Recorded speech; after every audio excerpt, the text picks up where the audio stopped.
नमस्कार, मैं श्रमिता और आज स्वागत है आपका हमारे चैनल में। सबसे पहले बात करेंगे दिल्ली प्रदूषण की, जो आज और भी खराब स्थिति की तरफ जाता हुआ दिखाई दे रहा है और साथ ही उस स्टडी की भी जिसमें बताया कि कौन है दिल्ली के अंदर प्रदूषण के सबसे ज्यादा जिम्मेदार। दूसरी खबर है मणिपुर से, जहां हिंसा से जूझ रहे इस राज्य में बेकाबू होती इस हिंसा को रोकने पर सरकार विफल नजर आ रही है। नेशनल पीपल्स पार्टी ने बीरेंद्र सिंह सरकार से समर्थन वापसी की घोषणा कर दी है। जानेंगे क्या होगा सरकार पर इसका असर। तीसरी खबर है आप में चल रहे घमासान को लेकर और क्या चुटकी ले रही बीजेपी इस पर। चौथी खबर है सुप्रीम कोर्ट द्वारा डॉक्टर्स की सुरक्षा को लेकर बनाई गई टास्क फोर्स के बारे में। ऐसा क्या कहा है रिपोर्ट में कि डॉक्टर्स भड़क गए हैं, जानेंगे। पांचवी खबर में चलेंगे चुनावी राज्य में झारखंड में किस को इलेक्शन कमीशन ने कहा सोशल मीडिया पोस्ट हटाने के लिए और राहुल गांधी ने अब किससे प्रधानमंत्री की तुलना कर मचाया बवाल। फिर करेंगे कुछ अन्य खबरों की बात। पहली खबर है दिल्ली में वायु गुणवत्ता गंभीर प्लस श्रेणी में पहुंचने के बाद सरकार ने ग्रेडेड रिस्पांस एक्शन प्लान के तहत चौथे चरण को आपातकालीन उपाय लागू कर दिया है। सोमवार सुबह AQI 481 दर्ज किया गया है, जो सीजन का सबसे खराब स्तर है। घने धुंध की वजह से दृश्यता घटकर 150 मीटर रह गई है, जिनमें हवाई और रेल सेवाएं प्रभावित हुई हैं। आपातकालीन उपायों में गैर आवश्यक डीजल ट्रकों और BS4 या पुराने वाहनों के संचालन पर प्रतिबंध, स्कूलों की कक्षाओं को ऑनलाइन करना और निर्माण गतिविधियों को रोकना शामिल है। निजी और सरकारी कार्यालयों में 50% कर्मचारियों को वर्क फ्रॉम होम करने का निर्देश दिया गया है।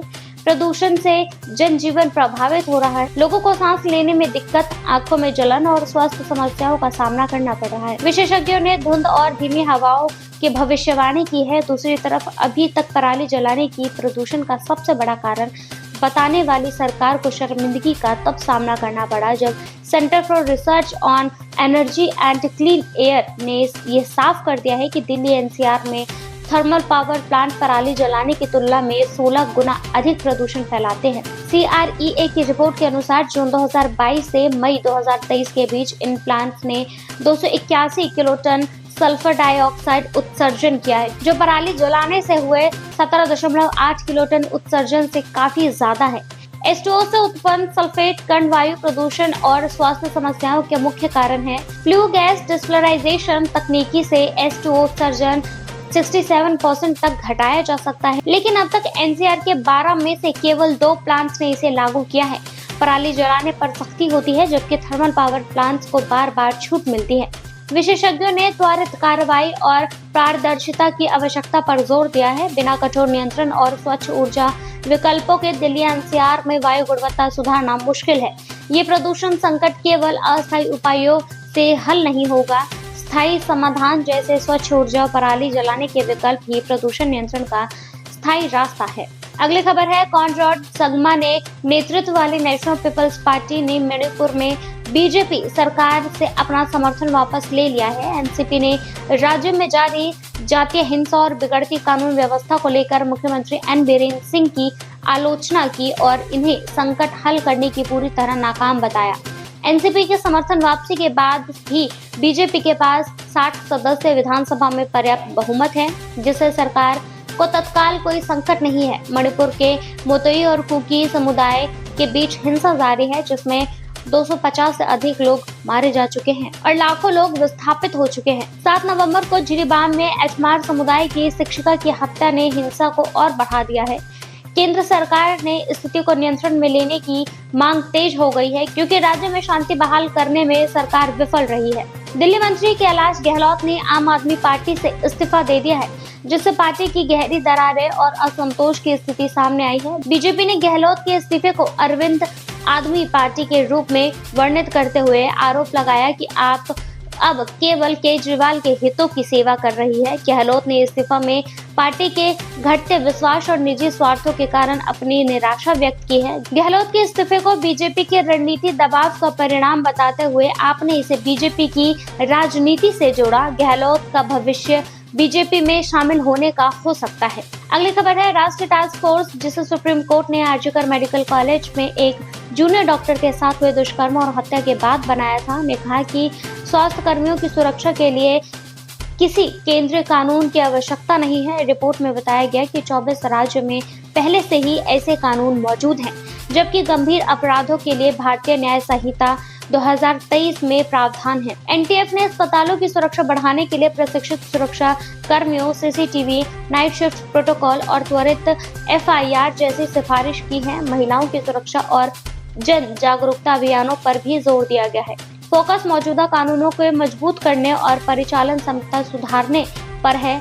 इंडियन मेडिकल एसोसिएशन के डॉक्टर अशोकान ने इस रिपोर्ट को धोखा करार दिया है। इनका कहना है कि इस फैसले से डॉक्टर्स, खासतौर पर छोटे शहरों के डॉक्टर्स में गुस्सा है जो रोजाना हिंसा का सामना करते हैं। वहीं डॉक्टर गार्लावती नंद किशोर, जो Andhra Pradesh Indian medical association के प्रेसिडेंट हैं, का कहना है कि पूरे देश का एक कानून बनाने की जरूरत है।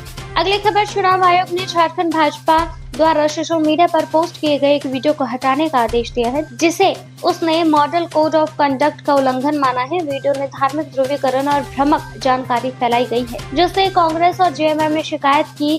इस वीडियो में दिखाया गया है कि कैसे जेएमएम को वोट देने वाले मुसलमान परिवार के लोग हिंदू घरों पर कब्जा कर रहे हैं। चुनाव आयोग ने झारखंड के मुख्य निर्वाचन अधिकारी को निर्देश दिया कि सोशल मीडिया प्लेटफॉर्म से वीडियो हटवाया जाए और भाजपा से स्पष्टीकरण मांगा जाए। इसके बाद भाजपा ने वीडियो हटा लिया। राज्य पुलिस ने सोशल मीडिया पर मुख्यमंत्री की छवि खराब करने के आरोपों में 2 ऑपरेटरों के खिलाफ एफआईआर दर्ज की है। वहीं दूसरी तरफ महाराष्ट्र में राहुल गांधी के भाषण के बाद भाजपा तमतमा गई है।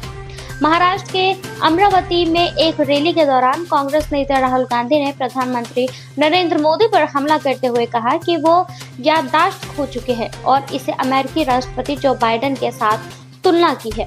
गांधी ने बाइडेन की उस घटना का उदाहरण दिया जब उन्होंने यूक्रेनी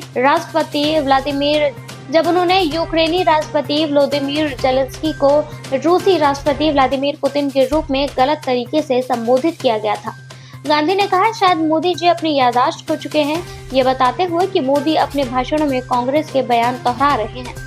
विशेष रूप से संविधान और आरक्षण के मुद्दों पर गांधी ने मोदी पर आरोप लगाया है कि वो अपने रुख को गलत तरीके से पेश कर रहे हैं, जैसे कि आरक्षण और जाति जनगणना के बारे में, और यह भविष्यवाणी की है कि मोदी ये कह सकते हैं कि वो जाति जनगणना के खिलाफ हैं, हालांकि ये कांग्रेस का भी रुख है।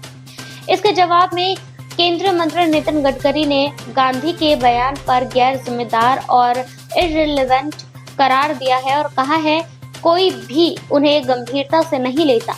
गडकरी ने महाराष्ट्र में भाजपा की महायुति गठबंधन के भीतर तनाव को खारिज करते हुए कहा कि गठबंधन आतंकवाद और नक्सलवाद के खिलाफ एकजुटता है।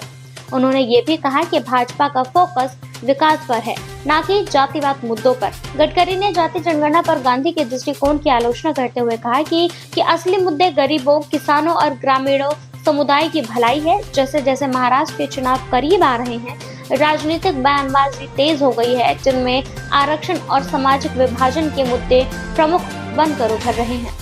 कुछ अन्य खबरें देश में इस प्रकार हैं। तेलंगाना ने इलेक्ट्रिक व्हीकल के लिए 100% टैक्स में छूट का ऐलान किया है। इनकम टैक्स विभाग ने कहा है कि पेनल्टी से बचना है तो विदेश से अपनी संपत्ति के बारे में सही जानकारी दे। फिर बात करेंगे, अखिलेश यादव ने हिंदुस्तान टाइम्स समिट में दावा किया है कि अगर बीजेपी ईमानदारी से चुनाव लड़ती है तो कांग्रेस और सपा का गठबंधन उत्तर प्रदेश में 60 सीटें जीतती हैं। बांग्लादेश ने कहा है कि वो भारत से शेख हसीना के प्रत्यार्पण की मांग करेंगे। शेख हसीना जो बांग्लादेश के पूर्व प्रधानमंत्री है, बांग्लादेश में विरोध प्रदर्शन के बाद भारत आ गई थी और अभी भी यही शरण लिए हुए है। ये मुद्दा भारत और बांग्लादेश के बीच के संबंधों को और खराब करने वाला साबित हो सकता है। फिलहाल के लिए बस इतना ही। ऐसी और भी खबरों को देखने के लिए देखते रहिए हमारे चैनल को और इसे लाइक, सब्सक्राइब एंड शेयर करना ना भूलें।